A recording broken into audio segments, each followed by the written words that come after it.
Good evening, everybody, and welcome to the Results UK Grassroots conference call for August. I hope that you're all keeping well and that many of you have been able to get out a bit more and enjoy the summer safely. For those of you who don't know me, my name's Aaron Oxley. I'm the Executive Director of Results UK, and I'd like to welcome everybody along to our monthly Grassroots conference call this evening. I'm going to start with my normal reminder that we're recording this call and we plan to post the recording onto our website for anybody who's missed it tonight to be able to watch. So of course, feel free to turn off your video if you'd rather not be in the recording. We're also using automatic captions, which you should be able to turn on or off using the appropriate Zoom menu at the bottom of the screen. So if there's anyone new to Results on the call this month, a very special welcome to you. Please do feel free to introduce yourself, either verbally or using the chat function, say where you're calling from. So before we go any further, would anybody new like to say hello? And of course, it's okay not to, or just to say hello in the chat. We welcome you in any way you want to be here. Yeah, I'm happy to kick off. I'm Rick. This is my first involvement. I'm based in Sheffield. So far, I've only had email contact with Nicole just to sort of introduce me to what you do and what the processes are. I don't know if you want to sort of potted history of who I am. I'm a 66-year-old man whose career was in the civil service. So hopefully I can use some of that experience to help with the results group. I know what it's like on the other side when you receive people badgering you, put it that way, and how it's dealt with. So that might be quite useful. I can be coacher turned gamekeeper or whatever the way around, possibly. Yeah. Thanks, Greg. Yeah. Oh, that's great. No, that's a really valuable skill set. So we're so glad you're able to join us this evening. It's great to have you. Does anybody else want to say hello? And if not, that's totally okay. I tell you what, let's jump into the rest of the call. Last piece of housekeeping. If you are not speaking, I would like to ask you to make sure that you keep yourself muted. That will keep it the call quality better for everybody.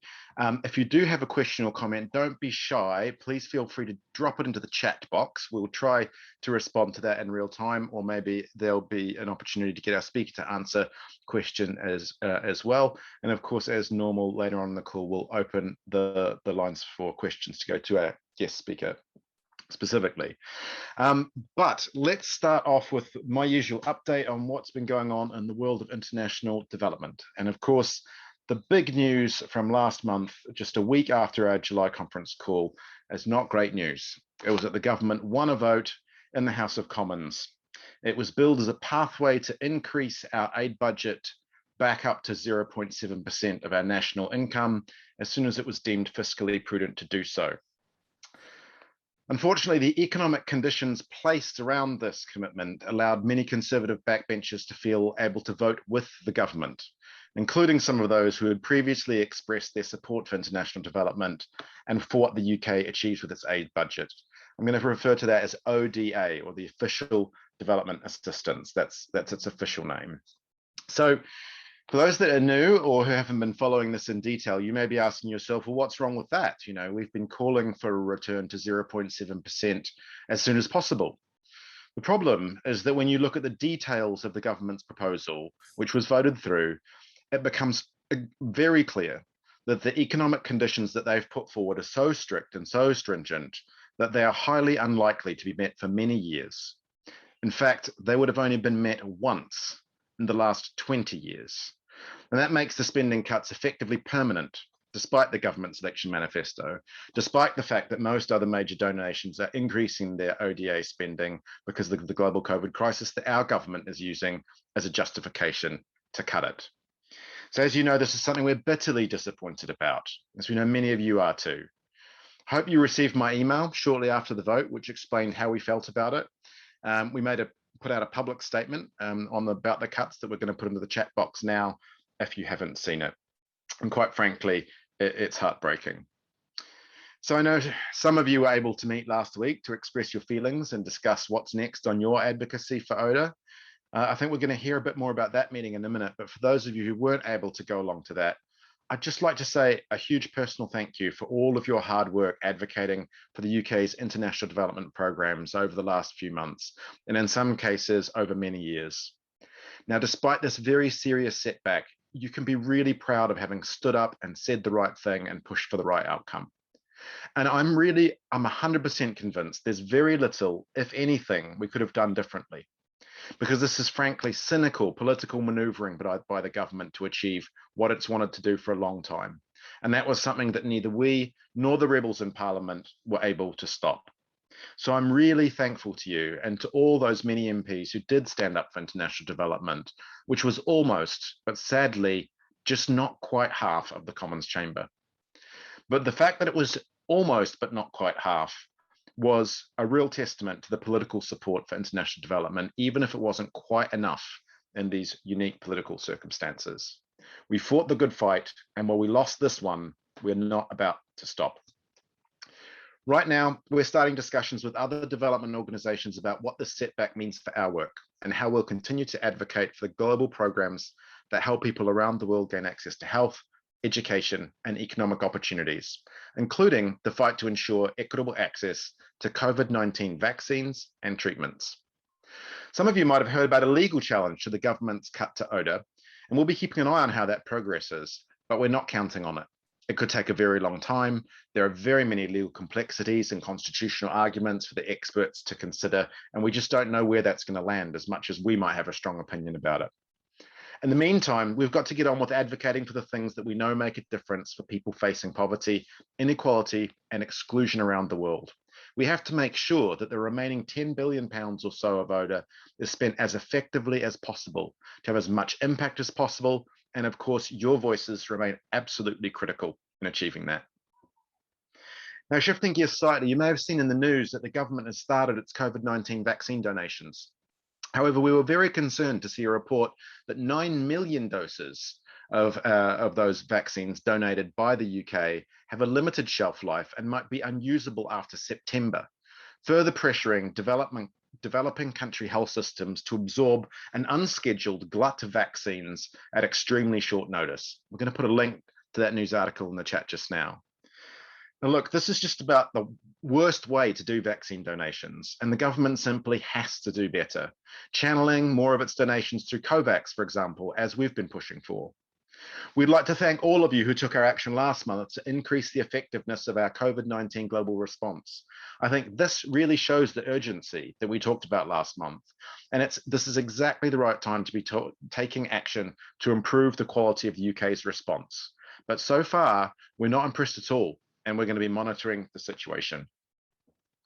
Lastly, I want to talk briefly about global education, which again, many of you on this call have been working on for a long time. As if the ODA vote wasn't enough, the government disappointed us all once again last week with the Global Education Summit, co-hosted by the UK and Kenya, which saw no uplift to the UK pledge to the Global Partnership for Education, despite the Prime Minister's often stated support for girls' education. Coming after what were estimated to be up to 40% cuts to the FCDO's education budget, the government's financial commitment, which was made back in June, was £430 million over 5 years. This was well short of the £600 million we had been calling for, and we had reasonable hope that the initial pledge could be improved upon as the summit approached, but it was not to be.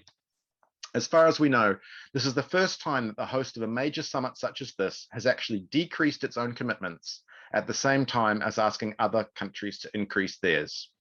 It will come as no surprise that other donors noticed that, and this approach simply didn't work, with Summit leaving the Global Partnership for Education short to the tune of $1 billion US. That's a 20% shortfall compared to what was needed. This is something we'll need to come back to and work out how to help the Global Partnership for Education raise additional funds for its vital work. As you and I know, this isn't some random sum of money. It's based on an investment case and translates into life-changing educational opportunities, particularly for some of the most marginalized children, such as girls, children affected by conflict, and those with disabilities. Once again, the link to our public statement on the outcome of the Global Education Summit, we're going to pop that in the chat box just now. But before we write off the Global Education Summit as another disappointment where we weren't able to land it where we hoped, there are two important things to remember. First, I'm going to borrow the words of my colleague, Jawun Kim, from Results Australia.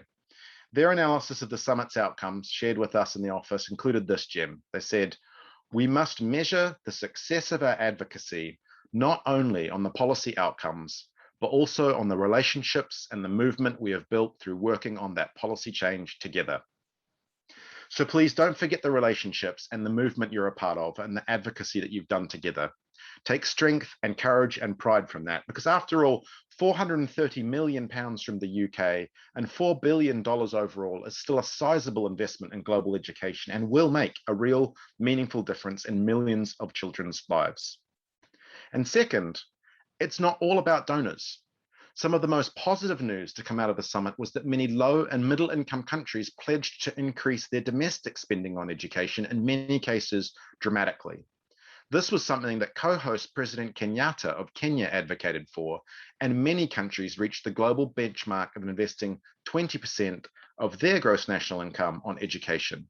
This mobilizes tens of billions of dollars for education, and that commitment put the donor nations to shame. That's it for me from now. I'm going to hand over to Ruthie for the usual roundup of all your activities around the UK. Over to you, Ruthie. Thank you, Aaron. And just to echo what's been said already, thank you to all of you who have taken interest and action in the campaigns the last few months, from COVID-19, education, and fighting to save spending on official development assistance. So the vote on the 0.7% on that motion that went through Parliament was an important milestone in the campaign, and we wanted to mark it with a blog that reflected on the campaign, and in particular gave you, the Grassroots Network, a chance to contribute to our blogs. So thank you very much to Richard, Peter, Cameron and Saba, who sent in very compelling contributions, and Karen for a quote that we've used in the title, which is reflecting on the campaign so far and the vote and how we would move forwards as well.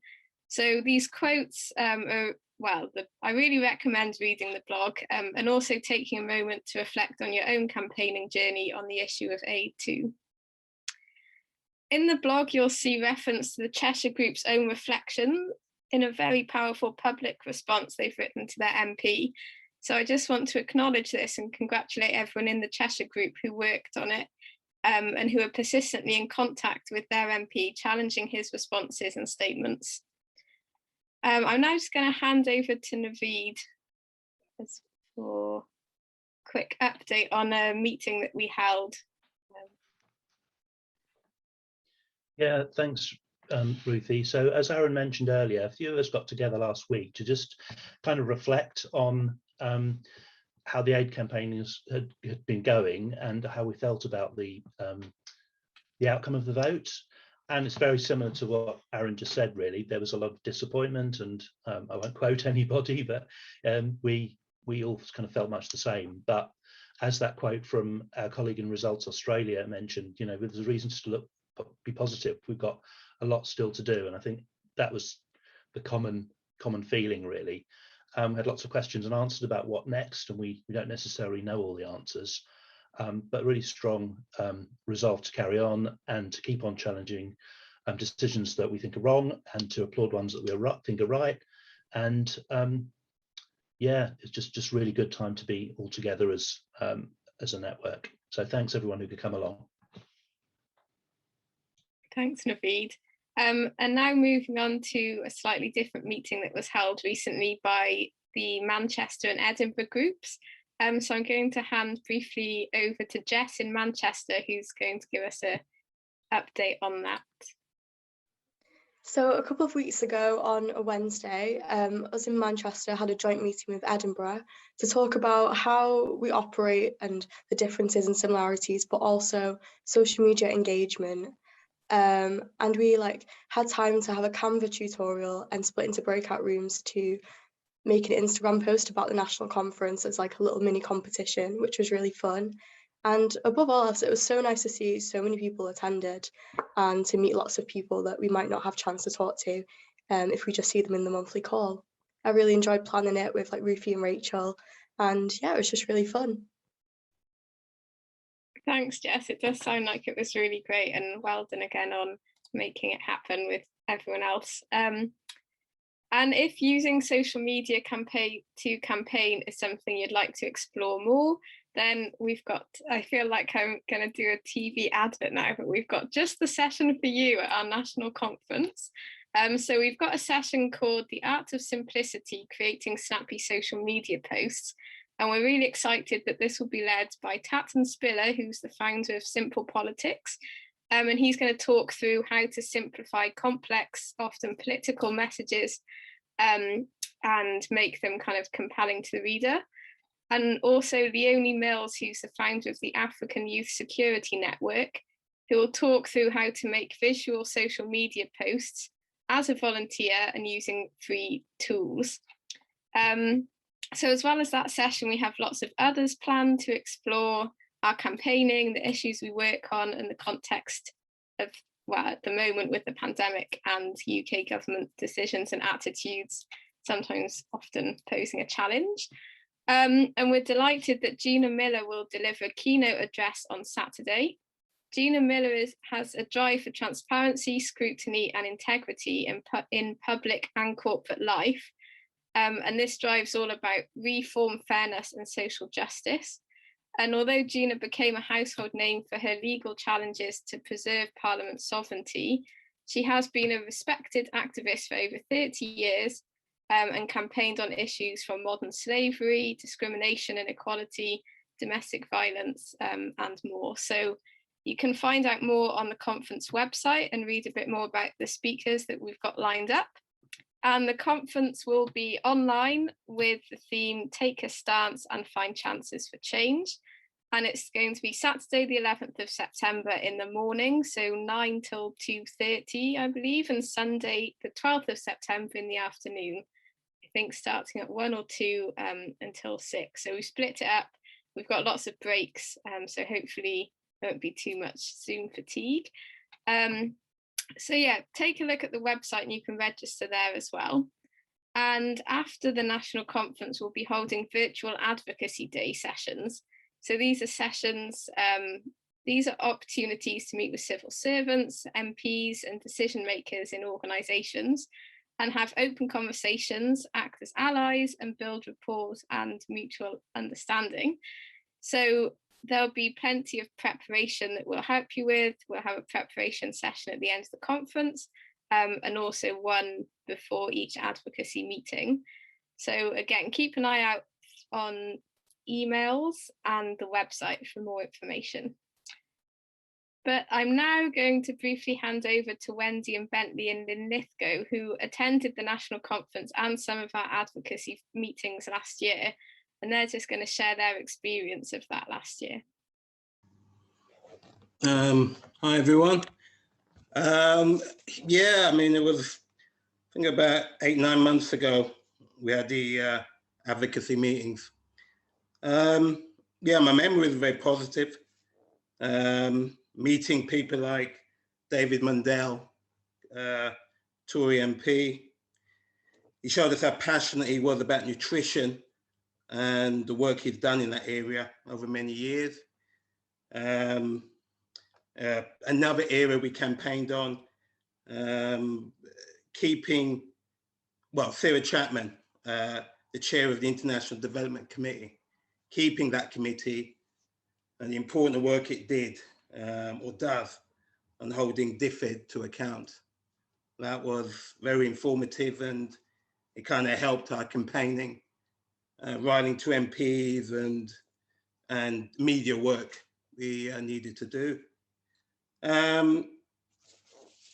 mean, I just felt it was very good to make links with these people. I mean, a civil servant, which I remember was Abigail Perry.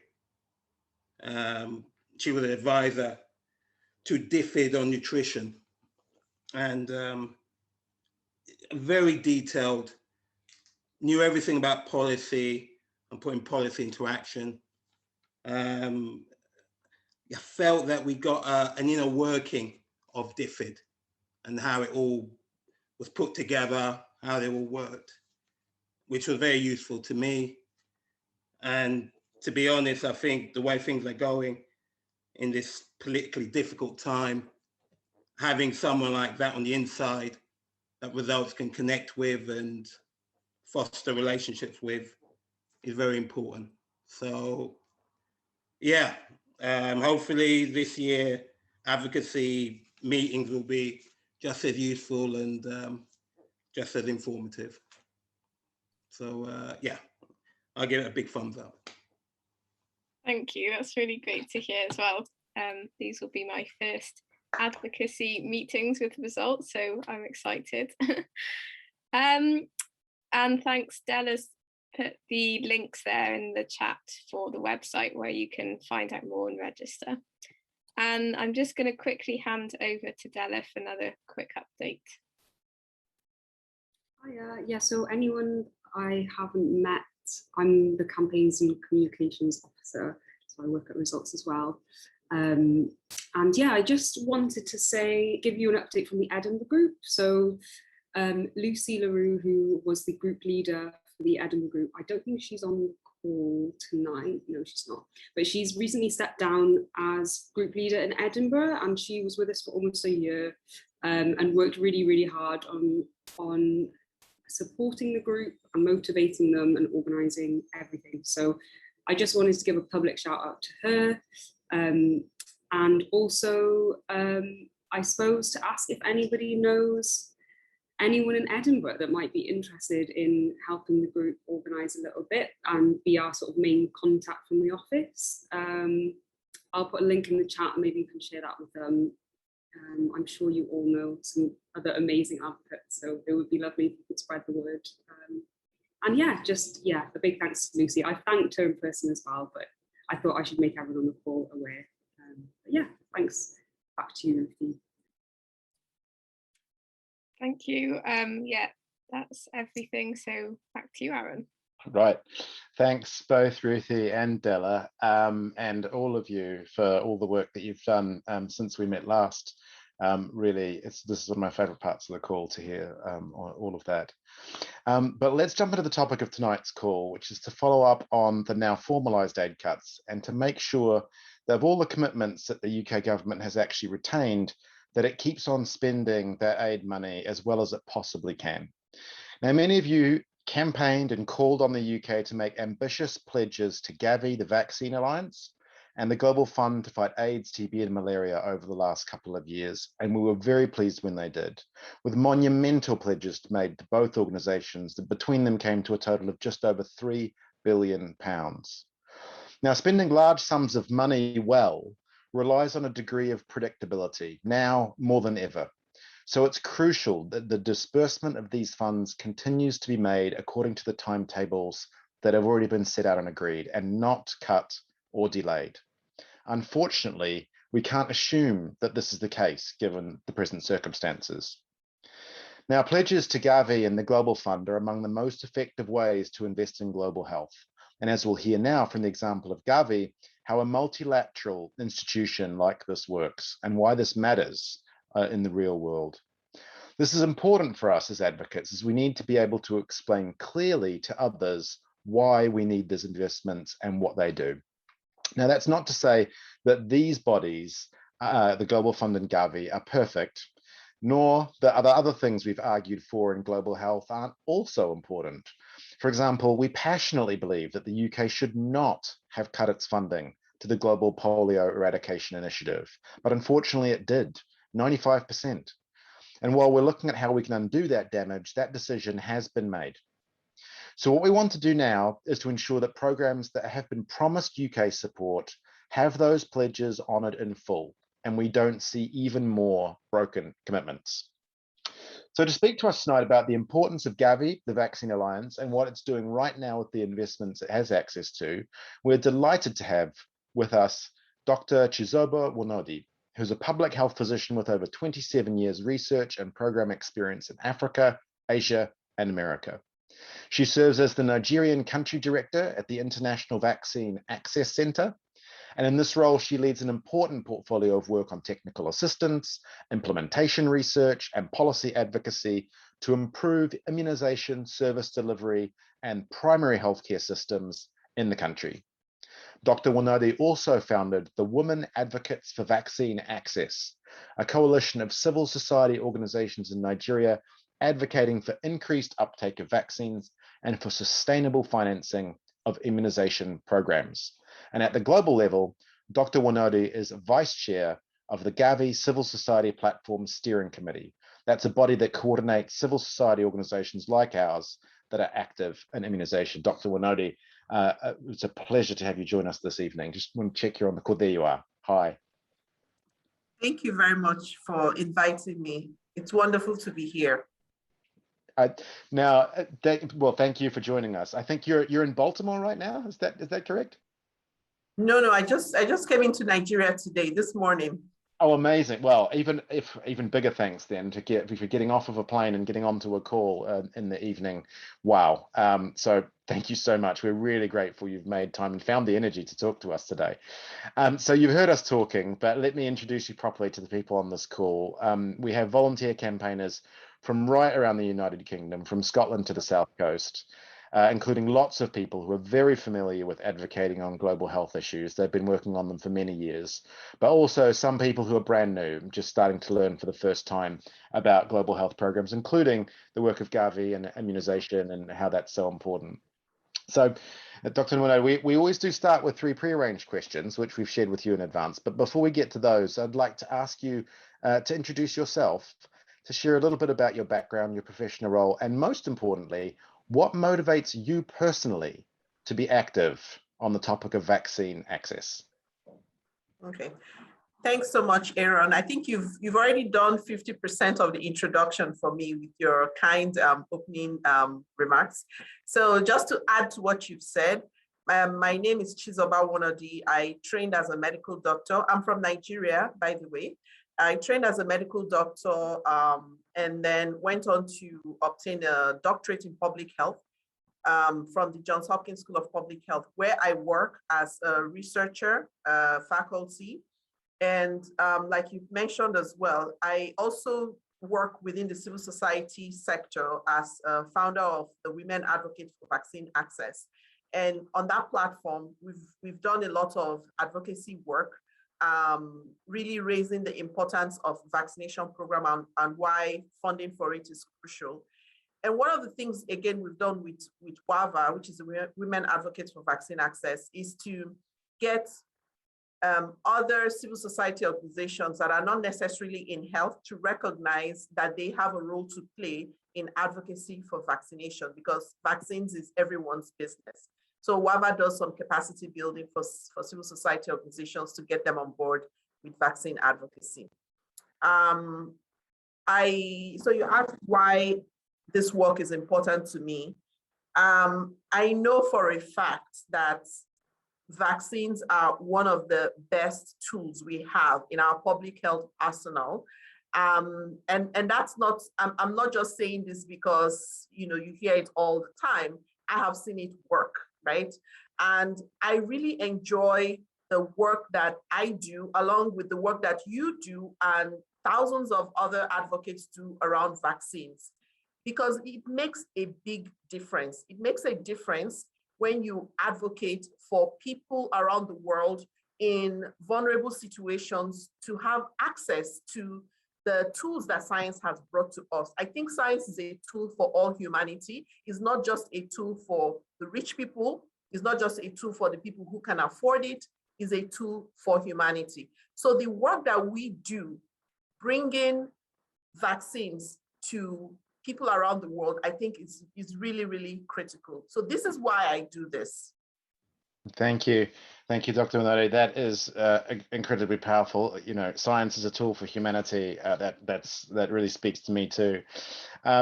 Let's jump straight to the first of our pre-arranged questions before we open it up to the floor. As usual, as we do go through this, if you have a question, do feel free to drop it into the chat at any time, and I'll do some traffic control at the end of the pre-arranged questions to get through some of those. And also, if you'd rather text in a question, maybe you can't reach the keyboard, and that's a little tricky for you, feel free to text in a question. The number for that is 0777 56 111 78. That's 0777 56 111 78. But let's jump over to the first question for this evening. That should be coming from the Indomitable Cheshire Group. Yeah, hi, I'm Bethan from the Cheshire Group, and I've got the first question.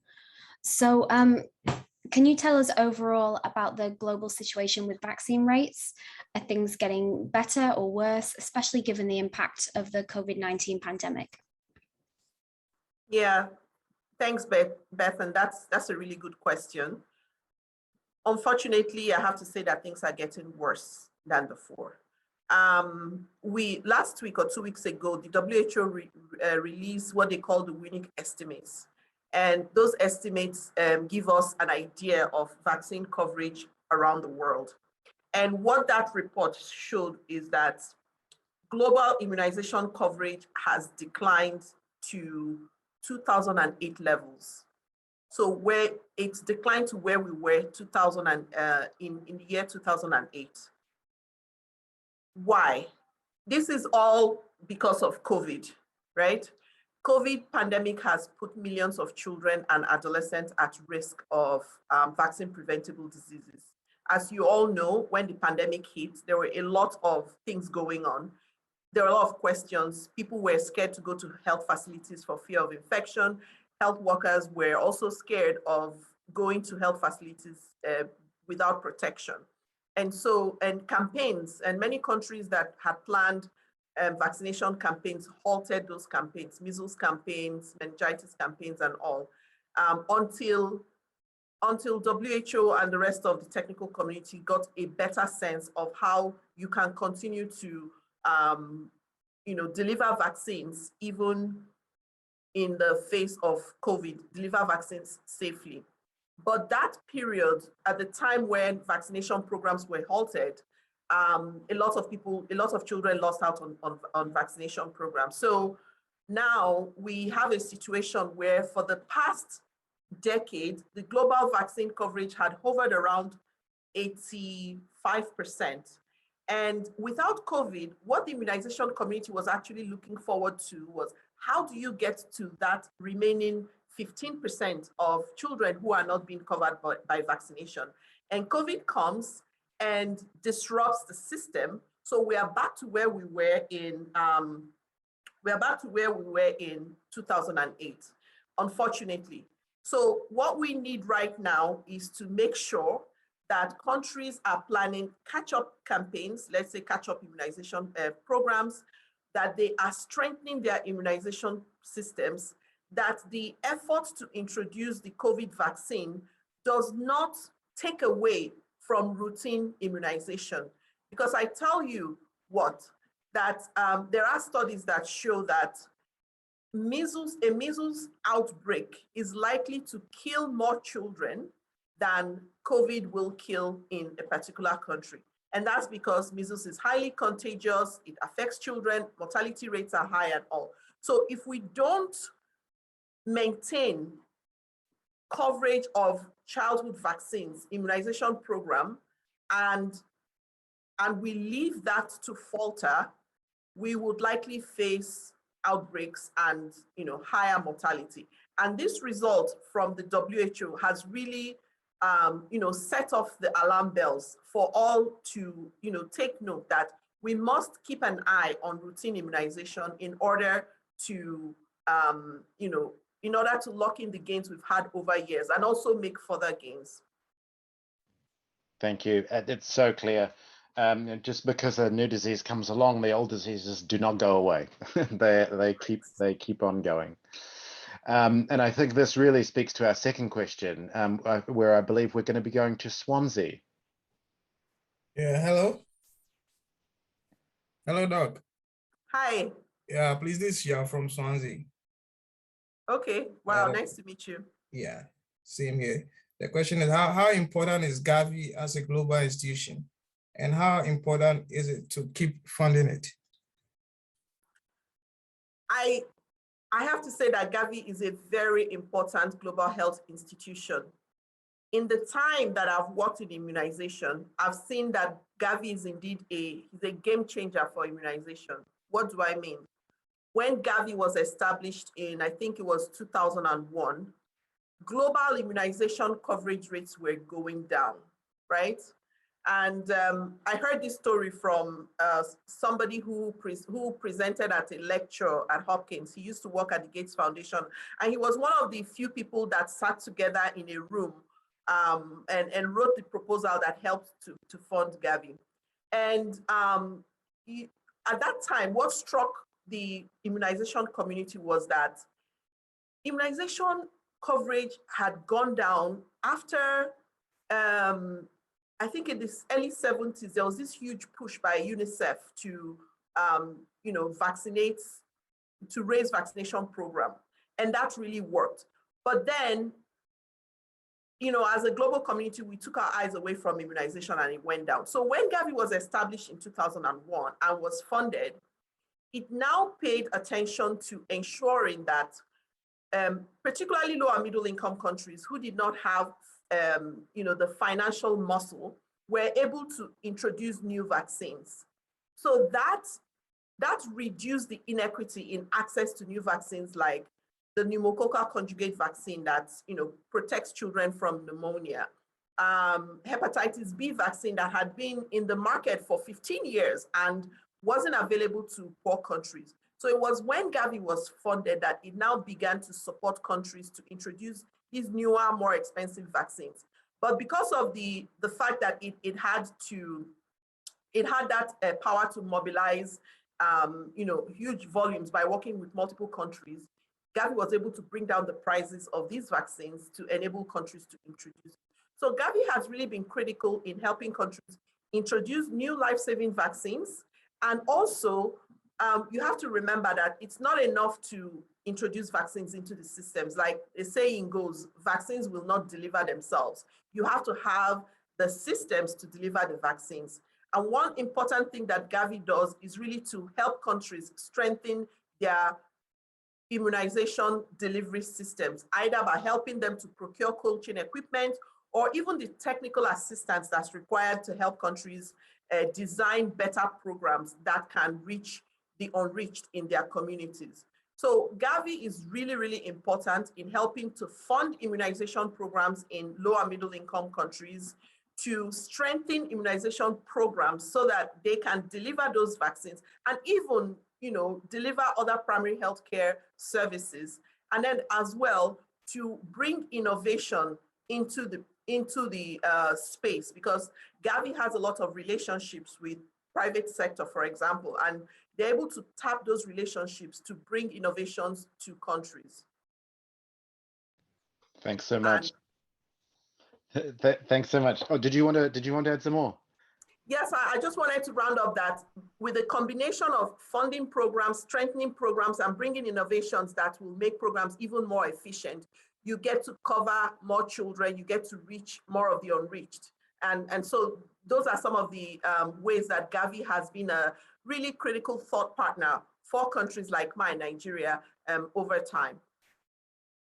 Great. No, thanks for that. Sorry for jumping in a little bit soon. That was excellent to add on. Let's go straight to our third question, which is going to come from the London group. Thanks very much, Dr. Wonodi. My name's Amos and I'm from the London group. So my question really speaks a lot to what you just kind of talked about in terms of the efficiencies that Gavi brings to the whole vaccination process. But given that you've kind of spoken to that a lot, I'd be curious to understand, what does Gavi do differently or better that UNICEF didn't, or kind of built on what UNICEF previously did so that it works better in individual countries? And how has that kind of evolved, and where do you see it evolving to? Because I know you already touched about the 15%, which was the gap in terms of vaccination. So it would be great to hear your kind of perspective on that. Thank you. Right.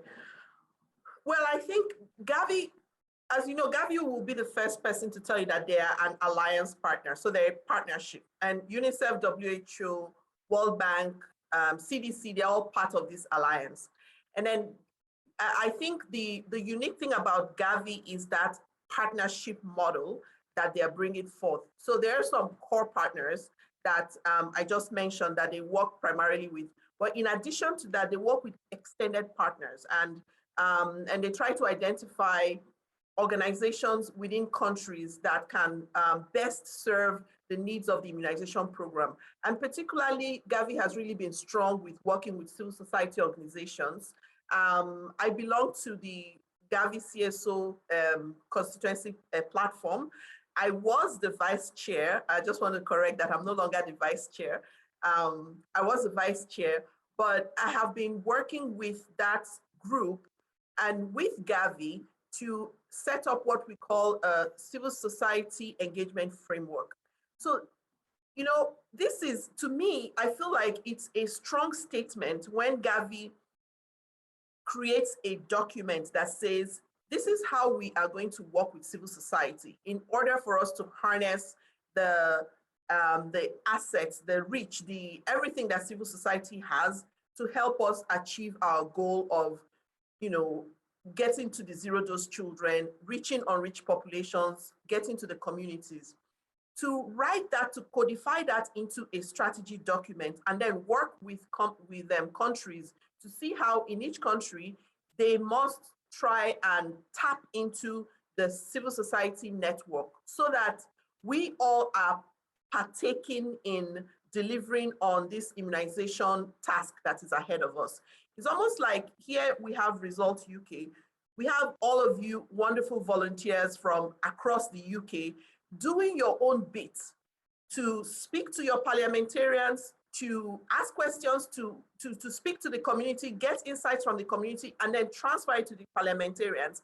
That type of connecting the dots that civil society does, I think is really, really important. And Gavi has made that crystal clear in that framework that we want to tap into this, we want to tap into this resource that is civil society.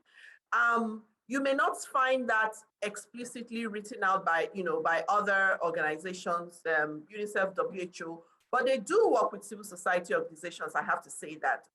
So I would say that perhaps because Gavi is an alliance and there might be some, role, division of labor and division of role, perhaps Gavi has taken this position where they are kind of at the front end of spearheading innovative partnerships that will help immunization programs deliver.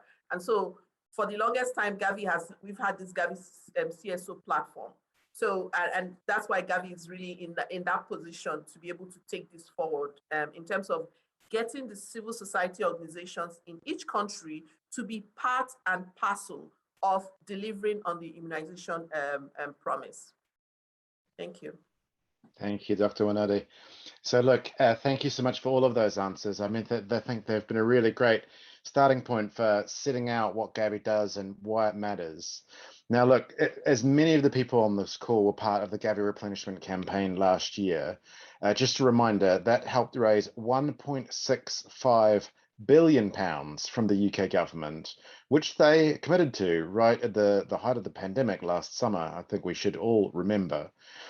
It's really important for us to make sure that this money is spent according to the plan over the 5-year replenishment period. We need it to be spent well, and so we need to understand what that looks like in reality. So look, we've had some really great questions come up in the chat. We're gonna the opportunity for more to come through. So please keep your questions going in the chat. Introduce yourself for your question. I'm going to ask you if you'd like to read out your question. You should put it in the chat, so I might come and call on you.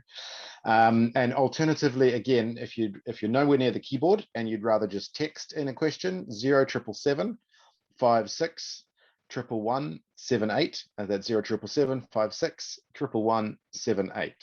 So why don't we jump into the questions that we do have in the chat? There's been quite a few questions coming in from Alexander, from Peter, from a couple of other people talking about, wanting to get a little bit specific in terms of what exactly is it that Gavi is supporting in each country, how is it being rolled out, and so on. With some answers in there, but maybe I'll throw that over to Dr. Wonodi. I mean, when you look at what it is that Gavi is, the actual vaccines that Gavi is delivering, what are they and why are they so game changing? Absolutely, thank you so much. I see some people have already, helped with answering some of those questions. So in Nigeria, for example, Gavi has helped the country introduced the pentavalent vaccine, which is a 5-in-1 vaccine that includes 3 of the existing traditional vaccines and 2 new ones. So the hip vaccine and so the hip vaccine was the new vaccine part of it. So the hip vaccine is a vaccine against the Haemophilus influenza B, which causes meningitis and pneumonia and sepsis in children. So that was introduced. They also helped introduce the PCV, which is the pneumococcal conjugate vaccine. It's a vaccine against the pneumococcal bacteria that causes pneumonia, meningitis, and co. And in fact, pneumonia is one of the top killers of children worldwide. And so when that vaccine was introduced, it really made a big difference in terms of saving lives of children in low and middle income countries. That vaccine was first introduced in the US in the year 2001, right? And in Nigeria, it was introduced in 2014. So that's about, let's say, was that 2001? I believe that was either 2009 or so. So what we had seen historically is that it takes about 15 to 20 years for new vaccines that are used in the US or in the UK to be introduced in Africa or countries in Africa. And that's because once new vaccines come out, the prices are high. And so, poorer countries can't afford it. So what Gavi did was to make sure, working with the vaccine companies, make sure that they expanded supply. And then Gavi now rallied funding for the vaccine, to procure the vaccine. So when you help Gavi raise funds and do pledges and all that, this is where the money goes to. It goes to buying these vaccines that would have taken 10 years for my child or my grandchild to get if the Gavi effect was not there. Now, let me tell you about COVID vaccine. So because Gavi had this experience with the pneumococcal vaccine, when COVID hit and we knew that a vaccine will be our way out of this pandemic, Gavi started making moves to ensure that there will be no delay in introducing a new vaccine, a new COVID vaccine in poorer countries, because they knew that typically it takes 20 years or 15 years for new vaccines to come into poorer countries. Now with COVID affecting every single country in the world, we could not afford to have some countries introduce the COVID vaccine 5 years later, 5 years after they've had them in America and the UK. So Gavi started from day one talking about the COVAX facility, using the experience of the pneumococcal to set up the COVAX facility. So COVID is a good example of how the work of Gavi and partners like WHO, like CEPI and co, has actually shaved off time of introduction, comparing rich countries and poor countries. Now, we still have a lot of work to do when it comes with vaccine access in poor countries, that's for sure, because only 3% of Africans are vaccinated with the COVID vaccine, as against maybe 50% or more in richer countries. That's for sure. We still need to bridge that gap. But I just want to highlight that the COVID vaccine was introduced in the US in December, and by February, barely 2 or 3 months later, we started getting COVID vaccination in Nigeria. So that's another example of how Gavi accelerates new vaccine introduction in poorer countries. Thank you so much for that. We've got 2 great questions in the chat. One from Yor.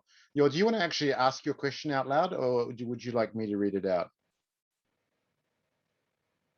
Yeah, I can ask it. Please go ahead. Yeah, Doc, please. Does Gavi have any programs to tackle vaccine hesitancy? And I would just say not everybody on the call may be familiar with exactly what that term means, Doctor. So maybe define that a little bit in your answer would be really helpful. Okay, thank you.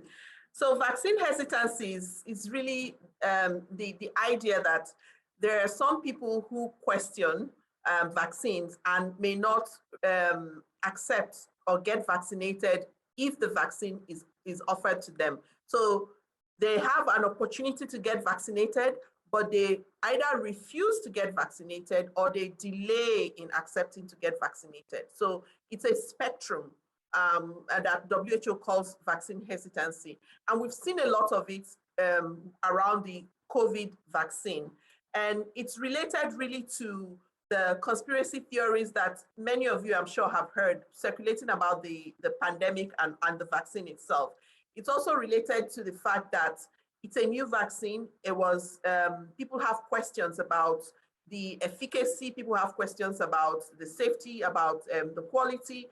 And for the first time, a lot of people are hearing more about vaccine trials and vaccine manufacturing. Before COVID, how many people even gave any thought to how long it took to, to develop a vaccine? Not many people. But now, because there's this plethora of information, people are kind of hearing half-baked information, if I can say that, and that's raising more questions for them. So what Gavi has done with vaccine hesitancy is that they are part of this alliance with WHO, UNICEF, and other global, regional, and country-level partners. They've developed guidelines for countries that will advise countries how to tackle vaccine hesitancy in their country. It starts first by understanding what the COVID vaccine acceptance rate will be. So you do a survey to assess what proportion of your population will accept the vaccine. And then you try to understand the concerns that people have about the COVID vaccine, what conspiracy theories they've heard, what misinformation and disinformation is circulating. And then based on those specific disinformation, you provide them the facts. And then you also try to understand who are the influential people, who do people listen to? So it's becoming more obvious to everybody that religious leaders make actually, they are quite influential. So you have to bring in influential people from the community, as well as doctors, as well as nurses, as well as the public health officials. So it's a fight that cuts across different disciplines, but you must know for your own country, for your own part of the country, what concerns people have and address those concerns. Thank you so much. And I think that's such an important lesson, is that you really do need to understand people's concerns and figure out where they are before jumping in with offering solutions and answers. And that will be different in different contexts and in different countries, and indeed for different vaccines, of course. We have another question that came in on the phones, and I apologize, but I don't know who sent it. They didn't add their name, so apologies, I'm stealing your thunder by reading it out, but it's such a good question. What challenges are there in delivering the vaccines in low and middle income countries, and how does Gavi overcome them? Okay, that's a great question. The first challenge with delivering the vaccine, the first set of COVID vaccines that came out were Pfizer, Moderna, AstraZeneca, right? And Pfizer and Moderna required this ultra cold chain. Many low income countries did not have the capacity to deliver Pfizer and Moderna. So that wasn't an option for many countries at that point in time. So cold chain capacity is one challenge, right, to delivering the vaccines. And so for Nigeria, for example, we started with AstraZeneca, the AstraZeneca vaccine, and we're able to deliver the first 3.9 million doses that were given. The second challenge is access to the vaccines. There is not enough vaccines in the world to go around. There are about 7 billion people in the world.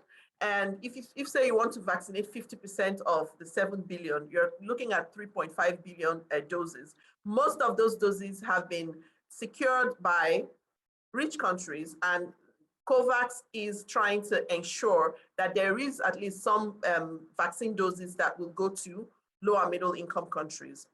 The other challenge is really around, I think one of the other biggest challenges hesitancy that somebody mentioned. So vaccine hesitancy, where even with the small doses that are available, there is still some hesitancy to accept the vaccine. So the programs have to counter a lot of misinformation, disinformation. In fact, I've never seen this amount of disinformation about vaccines as I've seen with COVID.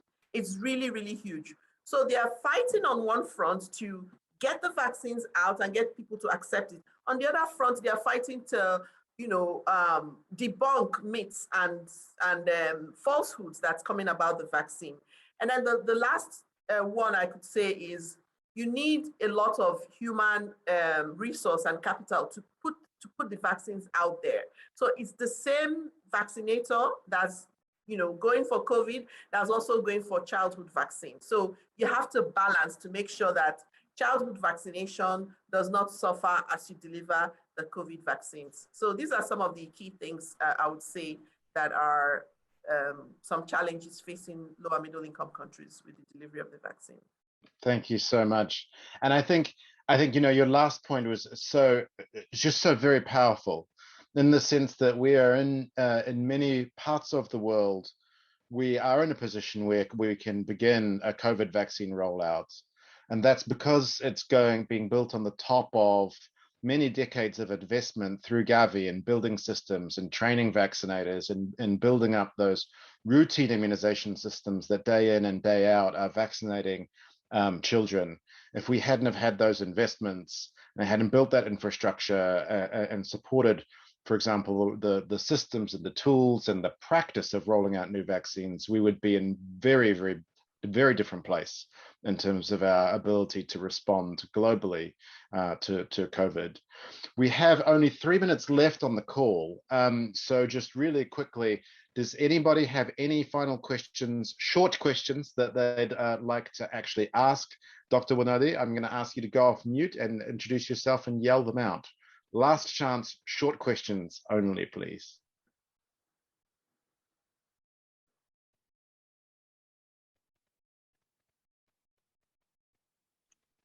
I've got one, quick one. Go ahead. Hi.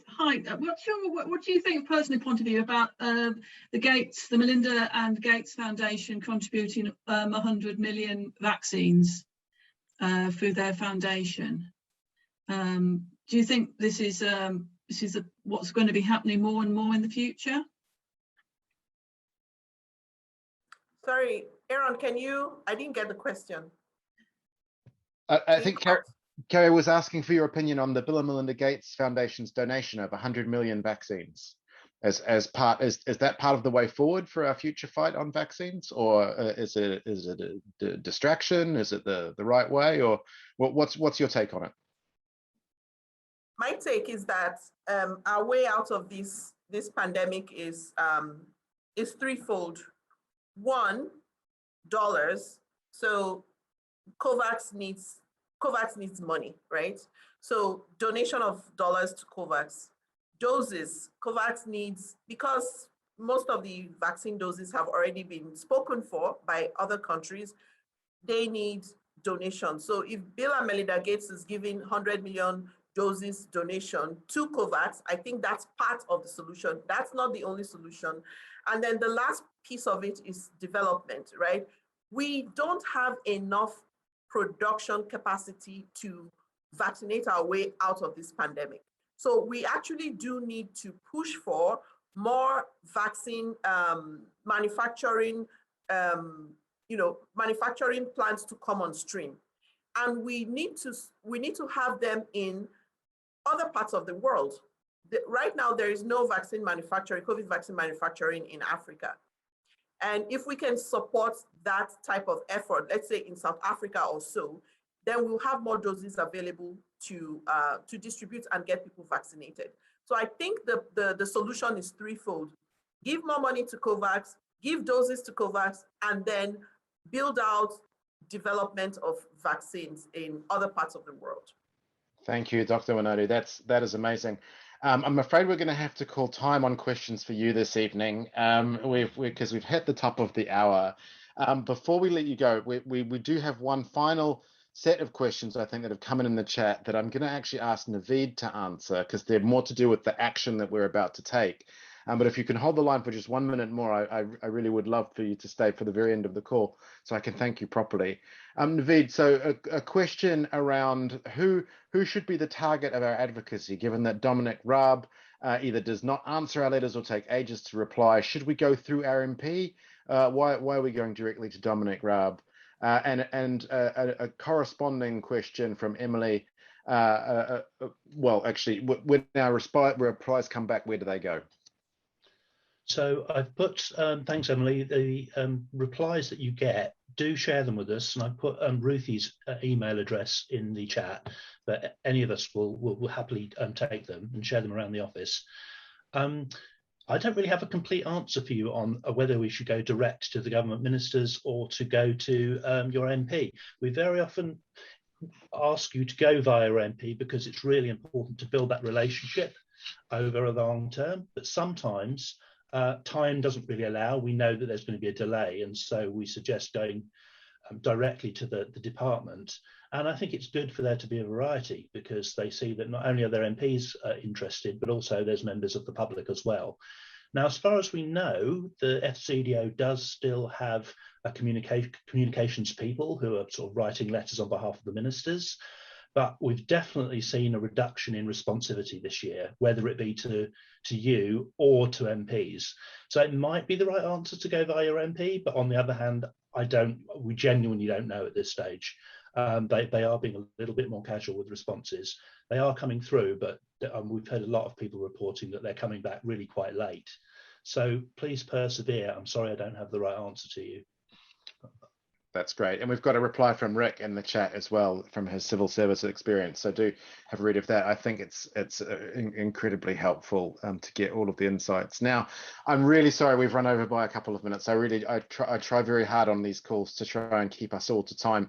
But our guest speaker tonight had so much amazing insight to share with us. I really hope you don't hold it against me for using that time to tap it. So big thank you to Dr. Wonodi for joining us this evening and sharing her in-depth advocacy knowledge about immunization, all of that technical excellence, the insights into the way Gavi works, what happens on the ground, the consequences of the delays of vaccine rollout from places like the US to places like Nigeria means in practice for people.